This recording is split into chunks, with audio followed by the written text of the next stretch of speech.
Hello, and welcome to another Toon Network transfer update with me, Adam. That's it. The transfer deadline window has slammed shut.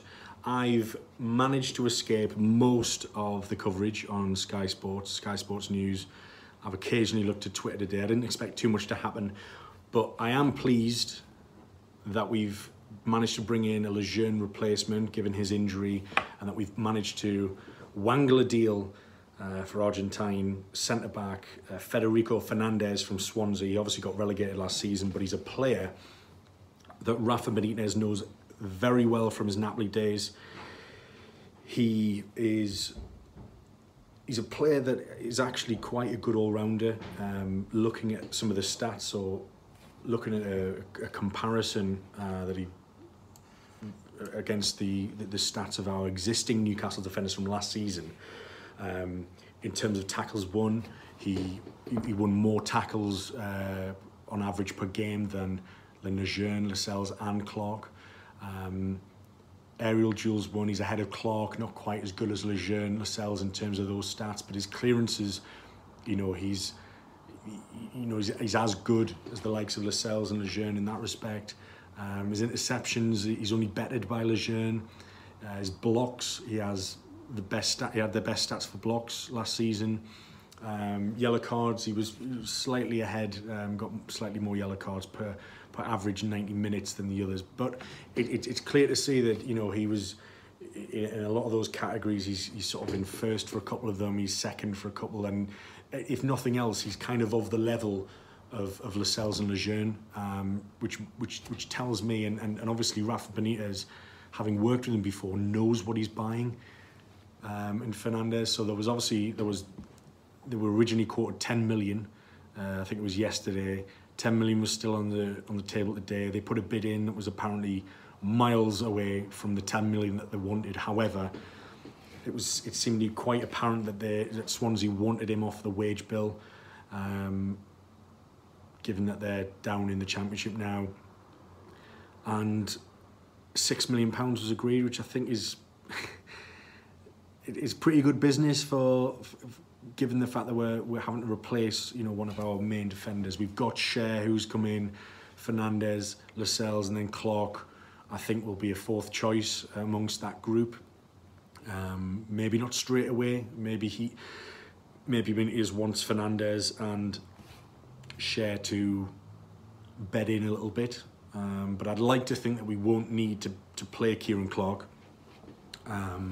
And obviously when Lejeune comes back, Clark will be very much fifth choice in that group. But I think what we have is a very good all-rounder who is decent in the air. He's good at clearances and blocks as well. And one of the most important things that Rafa Benitez looks for when he buys players is he likes to get character references from his wide network of scouts and contacts. Obviously with Fernández, he didn't have to do that because he knows him from his time in Napoli, and they had really good times together there. Since then he's played a good sort of 3-4 seasons in the Premier League as well. So he knows the league, he knows Rafa Benitez. I expect his integration to be a lot faster than the likes of, say, Fabian Schär. I think he'll be up to speed more. He's a player who, he turns 30 in the new year. 6 million is very little in terms of outlay. The fact that he's got Fernández and Cher, two players who have played for the country, Fernández not so much, but he still has caps, and who have good experience, in the top leagues in Europe. To get the pair of them for under 10 million is quite remarkable. And if you add on to that the 9 million that we got Lejeune for the year before, that's three pretty decent centre backs for under 20 million. Now, I don't want to wax lyrical too much about the money we're saving, because obviously it's clear that the manager is not happy with how the transfer window went. He feels very let down. They were scrapping around for left backs in the final few hours. We put in an audacious bid in for Jorge from Monaco, the Brazilian left-back. We apparently put a cheeky £2 million bid in for Eric Peters from Stoke. Now, I mean, he's a player who is limited, but could probably do a job as a backup to Paul Dummett and just give us an extra bit of security there. That was sort of waved away as derisory. But I mean, you know, Benitez, while I think, individually, each of the signings that we've made in this summer transfer window have improved us and have been better than the players that we've maybe let go. Rafa is not happy. The fact that we've ended the window with a profit of well over 20 million now. I think it was 28 before Fernández came in. If you consider that 6, that's probably going to be plus 22 million, which is, it's the lowest net spend in the entire league.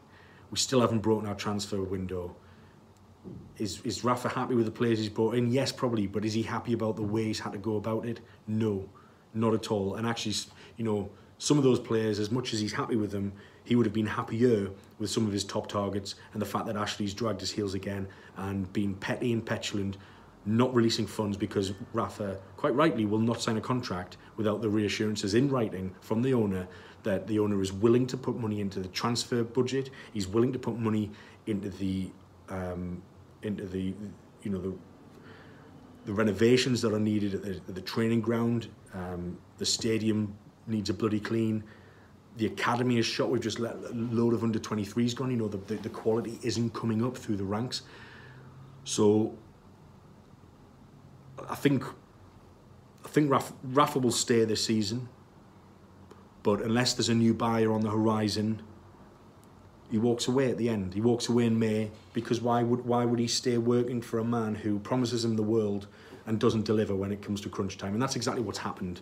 The fact that we're having to scrap around for players on the last day of the season, when, you know, somebody like Rafa will have had his first choice targets sorted, lined up in May, June, like before the World Cup. He would have had his top targets lined up before then. But no. In Braga last week, he was asked if he knew what his transfer budget was. He still didn't know.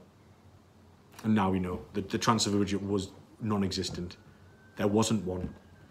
We've made the club money this transfer window. So as much as I think our first 11 has got better,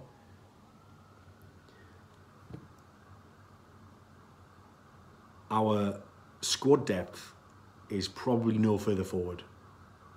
Maybe improved slightly by 1 or 2 players, but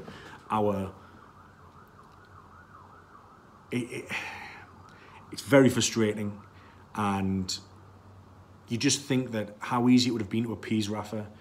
He didn't want 50 million quid extra than what he got. Well, he didn't get anything in reality. He didn't even get all the money from Mitrovic, for example. You know, we've made money, and he hasn't even been able to spend the money he made, let alone all these assurances from Ashley that he would get every single penny. I'm not a pantomime villain. You know, we're going to give Rafa what he needs. It's complete bullshit. It's bollocks. He lies. He's an impulsive liar, and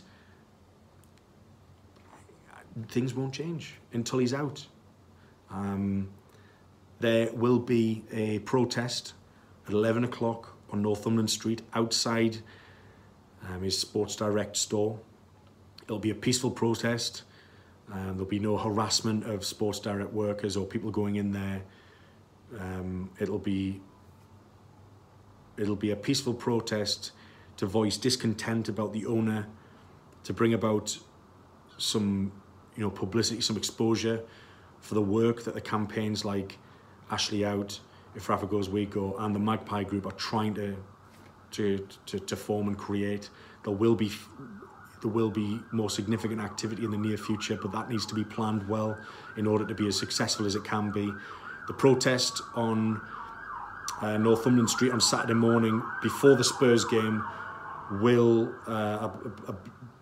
is sort of an Ashley Out, If Rafa Goes We Go organised campaign. The Magpie Group will have more activity in forthcoming. There will be an open meeting which everyone will be invited to come and voice their suggestions about how we can force a change of ownership at Newcastle United, and there'll be a bit more planning around any future activity there. But for now, if you want to voice your discontent, come down to Northumberland Street, come to the Sports Direct store, and voice your discontent at Mike Ashley. It's a lot of people saying it'll achieve nothing. It might not. If it dissuades a few people from going in and buying some stuff from his tatty shop, fair enough, to win. Something has to be done. It's a start. It's a start. It's the beginning of something. Hopefully we can get a lot more exposure. At the minute, it seems to be trapped in a bubble on social media. We need to get it out. We need to get on the ground in the streets and get some more support, some offline support, as it were. So that will be happening. I'm going to be there and hope to see a lot of you there too as well. But in terms of the transfer window, I think it's been a decent window in terms of the players we brought in. I'm excited to see how they'll all develop and fare under Rafa Benitez. I think defensively we're going to be a lot sharper this season. And when form stutters, we do have players that he's actually going to play. Mitrovic is never going to play. Mbembe is never going to play. Now we have replacements for those players that he will play because he's chosen them. And as much as they might not have been his first choice, some of them, I think that goes without saying, he still chose them. And I can see the logic behind it, each and every one that we've brought in. So transfer window wise, could have been a whole lot worse. Really could have done. I'm actually amazed that we did pick up a replacement for Lejeune's injury. I think usually that could have easily just not happened and we'll just have to make do. So we'll see what comes of it. We'll see what comes of it. We'll see what happens on Saturday. There'll obviously be a match report, the first one of the new season, of season 2018-19. So look out for that on my channel. Please do subscribe underneath, and if you're listening to this on SoundCloud or iTunes, please subscribe, please rate me. Really want to try and reach as many people on podcast as well if you don't like looking at my face when I'm doing these. So anyway, thanks very much for watching this transfer update by the Toon Network. I've been Adam. It's important to mention about the protest on Saturdays, that's not going to detract from my support in the stadium. I'm going to be there. I'm not going to boycott the game. I'm going to be there singing my heart out for Rafa, singing my heart out for the team and supporting them all the way. I am able to protest against Ashley outside the stadium and support Rafa and Newcastle United and my club inside the stadium. Those two things can happen at the same time. Not literally at the same time, but I can have those two schools of thought. There's a lot of people saying, shut up, go to the ground and support the boys. I'm going to be doing that. But I'm also going to be voicing my discontent at an owner that's odious and a monster. He's ruining our club. We have in the Premier League at the minute, there's only Cardiff who haven't broken our transfer record. And having said that, there are 4 clubs in the Championship who have still exceeded the money that we forked out for Michael Owen all those years ago, which is just ludicrous. Absolutely insane. The fact that Adama Traore joining Wolves for money that is more than we've ever spent on any player. That's a Championship player. Obviously transferring to the Premier League. That is crazy. So it's laughable, really. It really is laughable. But let's be positive about the signings we do have. They all make sense. We have got a couple of bargains in there. Let's hope they step up and give us some squad depth, give Rafa some options. I'm buzzing for the new season. Let's fuck the politics. Back to football. 11 men on the pitch. Let's just see what happens. Really looking forward to the Spurs game, and I'll see you for the match report after that. I've been Adam. Cheers. Bye-bye.